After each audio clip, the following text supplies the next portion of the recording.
Human beings are creatures with five senses: sight, taste, smell, hearing, and touch. And from the time we begin to explore our world, we begin to use these senses. The first one, touch, and then smell. And as the newborn develops, sight and hearing are clarified. Only with the introduction of different foods other than milk does the child develop taste. God gave us these senses for a reason. It is God's pleasure for us to explore and know the wonder and the power of the world that He created. But He also gave us those senses that we might be able to educate ourselves, to learn about the world in which we live, to be able to perceive danger, and to know what is, in fact, truth. In today's gospel, the Lucan version of last week's Johannine version of the story, we see the disciples huddled in the locked room, and we think that they have seen a ghost. Phantasma. Well, today, those of us who actually look at the gospel events as history are often dismissed as those who believe in fairy tales. It's okay. They've just not yet come to the fullness of faith. But for those of us who have, I look at the Gospels with a certain sense of awe. In the passage we have just heard Deacon Pat read, the disciples are incredibly afraid because their senses have never perceived anything quite like this. Doubt is turning to faith. But doubt turning to faith is a process. It's not instantaneous. In one moment, the faith journeys of all of these men are changed. Fear is replaced by astonishment and joy. Sometimes seeing is believing, but in this case, it was not. They knew everyone else in the room was seeing the same thing that they were, so they weren't crazy. But what a resurrected body was is still something that's much to be discovered.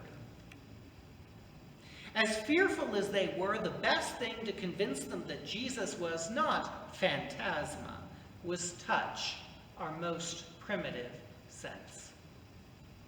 I admit that there have been times that I have been channel surfing and I come across the ghost hunters. Usually they show these little orbs of light that float around the room, and they call them ghosts. Or strange auditory recordings that, to me, have all the clarity of a Rorschach ink blot test. But there's something about these that draws out our curiosity. Otherwise, they would not have the ratings that they have. Incidentally, the ghost hunters believe that our territorial prison is one of the most haunted places in the nation, so there's that. But to be honest, I can't watch these things on TV and think they have a bit of truth. I can't involve touch. I can't experience it secondhand. See how it's alike? The details reported in St. Luke's Gospel makes it very clear that the same body that was crucified was now resurrected. Jesus instructs them, look at the wounds. Watch me eat. Ghosts can't eat. It was just what they needed. They had an impossible message, it seemed, and touch proved this was real. Imagine if they had to be sure beyond a reasonable doubt. Think of what others would allege. No, the empty tomb was a hoax. No, we went there when somebody wasn't looking and we took the body. No, none of those things were said. And we aren't hallucinating either. Just the opposite. They claimed our eyes are opened. Our minds have been opened to a new understanding of the scriptures. And it was the actual Jesus who died on the cross, for we saw the wounds.